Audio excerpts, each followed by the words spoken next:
조갑제 TV 시청자 여러분 안녕하십니까? 2024년 12월 26일 오후 1시 30분입니다. 최서원 씨의 변호인이기도 했던 이경재 변호사는 검찰 고위 간부 출신이고 아주 글을 잘 쓰시는 분입니다. 이분이 쓴 글이 최보식의 언론에 실려 있었는데 어제 그걸 읽고 요거는 꼭 전달해 드려야 되겠다는 생각이 들었습니다. 앞으로 한국의 정치 상황이 어떻게 흘러갈 것이냐 하는 것을 법률적 관점에서 쭉 분석한 겁니다. 좀 으스스한 느낌이 듭니다. 이경재 변호사는 앞으로 전개될 상황은 윤석열 대통령의 자진 사퇴, 그건 하야죠. 하야냐 아니면 탄핵 재판을 통한 대통령 지위 박탈 여부, 이에 따른 조기 대선 가능성, 그리고 윤 대통령과 그 동조 세력에 대한 내란죄 형사 재판이라고 분석틀을 하나 만들었습니다.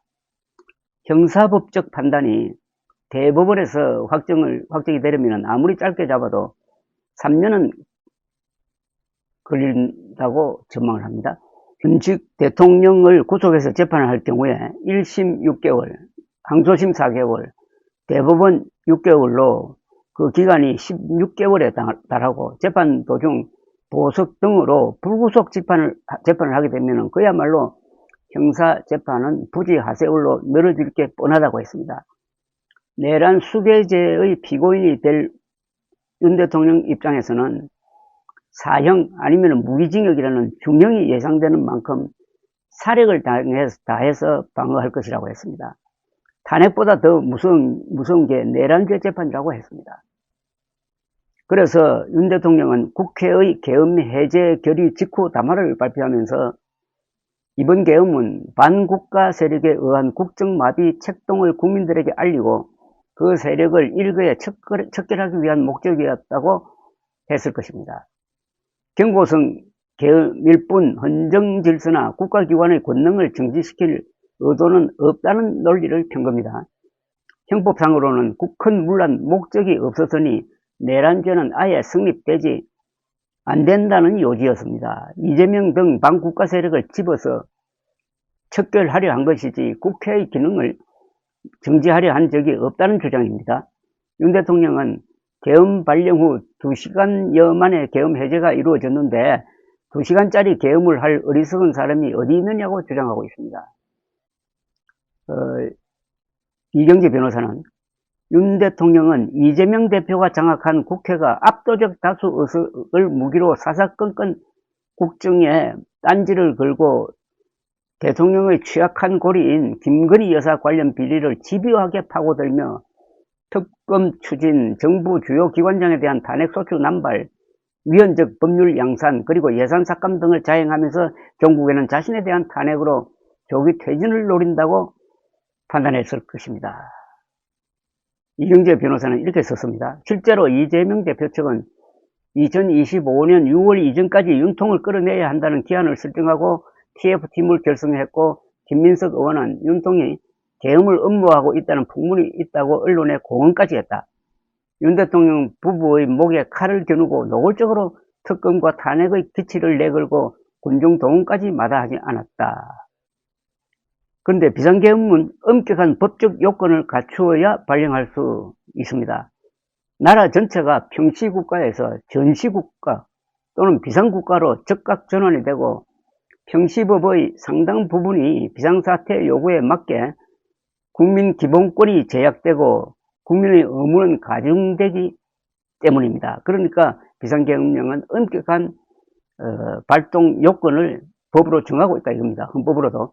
비상계엄은 전시가 아닌 경우에는 경찰력으로 치안 유지가 현저히 곤란하여 군사력을 동원해야 하는 필요성이 충족될 때만 발령한다고 명시하고 있습니다. 이경재 변호사는 계엄 선포는 대한민국이 체제 보존과 공공질서 유지를 위하여 부득이하여 국내외에 일시적으로 필요한 최소한의 범위에서 군사적 통치를 한다고 선언하고 국내외에 이해를 구하는 행위이다. 이러한 선언도 의회가 계엄 해제를 요구하면은 종료해야 한다. 그런데 윤통의 비상계엄 선언이 여기에 해당하는가? 도저히 이해할 수 없는 판단이었다고 했습니다. 그래서 이경재 변호사는 윤 대통령이 사법 리스크의 시간에 쫓기는 이재명 대표 측이 파놓은 함정에 충동적이고 저돌적인 그 성격을 제어하지 못하고 덥석 미끼를 물어 함정에 빠졌다고 본다고 했습니다. 여기에 이성적 논리적으로는 납득할 수 없는 선관위의 선거 부정 의혹설이 윤통의 귀를 잡는 불행이 가미되었다는 겁니다. 이경재 변호사는 비상계엄에 따른 국난이라는 말을 쓰네요. 국난은 자연스러운 귀결이라고 보고 있습니다. 앞으로 국난이 일어난다 이거죠. 지금 우리가 듣고 있는 것보다 훨씬 더 큰 규모의 윤통은 권력 유지를 목적으로 비상계엄이라는 국난을 기도했고 이 대표는 권력 탈취를 목적으로 비상계엄이라는 국론을 유도했다 이렇게 표현했네요. 이재명은 국난을 유도하고 윤 대통령은 국난을 기도했다. 그러면서 이렇게 썼습니다. 이 양자는 국난 사태의 공동 책임자다. 윤 대통령이 국난 기도자라면 이재명은 국난 유도자인 셈이다.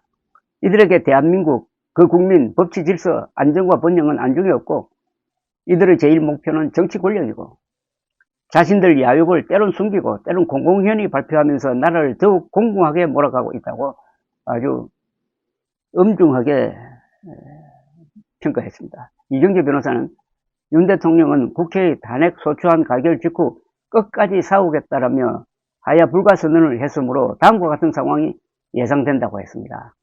첫째, 윤 대통령에 대한 탄핵 소추가 2024년 12월 14일 헌재에 접수되었으므로 이때부터 180일간 내에 심리해야 하고 아마도 헌법재판소의 2명 재판관이 2025년 4월 17일경 임기가 만료되는 만큼 4월 중순경에 심판 선고를 예정할 수 있다고 했습니다.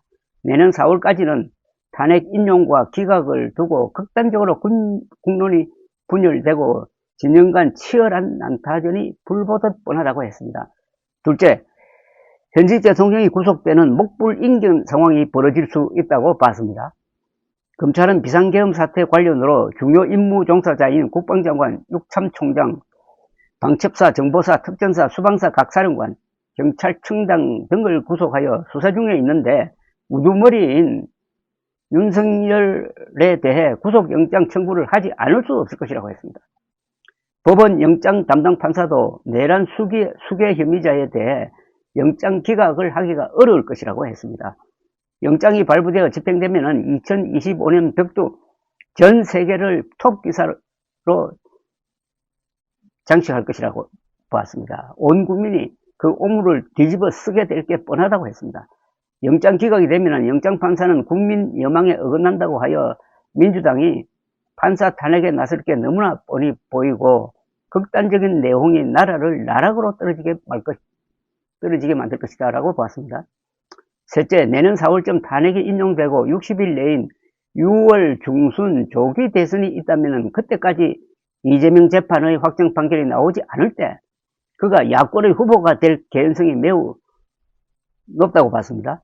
그가 대통령 후보가 되는 순간부터 그에 대한 사법 리스크가 또한 국가적 리더십 위기로 확대된다는 겁니다. 대법원이 선거기간 중 이 대표에 대한 확정 판결 선고를 하려 할 때 이 대표 측은 선거에 영향을 미친다는 이유, 즉 사법에 의한 선거 개입을 명분으로 선고 연기를 요청할 것이고 이를 두고 또다시 국론 분열이 생길 것입니다.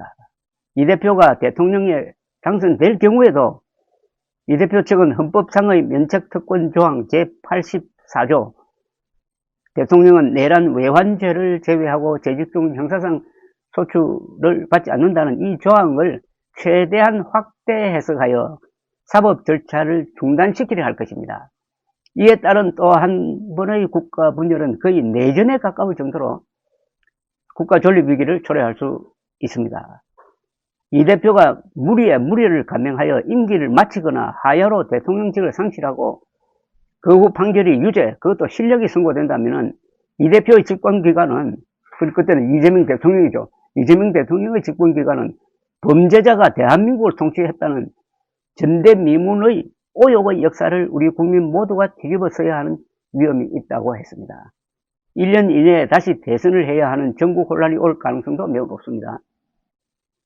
그래서 이경재 변호사는 이렇게 제안을 합니다. 비상계엄 사태로 인한 국난은 윤 대통령과 이 대표라는 우리 시대의 특이한 적대적 공생체제에서 정쟁에 매몰된 두 세력이 야기한 것이다. 그렇다면 대한민국을 지키는 현명한 답은 어디에 있는가? 첫째, 윤 대통령과 이 대표는 양자 모두 이번 국난의 양대 책임자이므로 비상계엄 사태 후의 정계에서 퇴출되어야 한다. 윤 대통령뿐만 아니라 이재명도 퇴출되어야 한다. 이런 이야기입니다. 언제까지나 윤 대통령은 대통령 직위를, 이재명은 국회의원과 잠재적 대통령이란 직위를 그들의 사법 리스크에 대한 방탄으로 쓰도록 국민들이 방치해야 하나? 사법 절차가 늘어지면 늘어질수록 나라는 혼란과 분열의 늪에 빠져 천재 1호의 기회를 놓치게 된다. 둘째, 여야를 막론하고 사법 리스크를 안고 있는 정치인을 후보로 내세우지 말아야 하고, 국민들은 이념과 진영, 지역과 세대를 막론하고 이 같은 사법 리스크 흠결을 가진 정치인에 대한 지지를 철회해야 하며, 그러한 운동을 구국 차원에서 전개해야 한다. 셋째, 대통령의 비상대권 남용 방지책만큼이나 의회의 다수 의석 폭력 방지책도 필요하다는 사실이 이번 사태로 증명되었다. 이에 대한 입법론적 대책이 필요하다. 넷째, 삼권 분립체제에서 행정권과 입법권이 이번 사태 때와 같이 사활을 걸고 충돌할 때 그 견제와 조정은 사법부에 맡겨져 있다. 우리 사법부, 헌법재판소를 포함해서 사법부는 과연 헌법이 부여한 그 기능을 제때 했는지 엄중한 자성을 해야 한다. 사법 절차와 판단이 천연됨으로써 이번 사태를 이야기한 중요 요인은 아니었는지 묻고 싶다. 이 말은 이재명 대표에 대한 이 재판을 신속하게 했더라면 아마도 이런 계엄 사태를 막을 수 있었을지 모른다는 그런 뜻이 포함되어 있습니다. 요게 이경재 변호사의 전망입니다. 조갑제닷컴에 올라 있습니다. 독선과 망상에 사로잡힌 윤석열의 계엄 선포는 장기간 계속될 국난의 지옥문을 열었다는 느낌이 듭니다.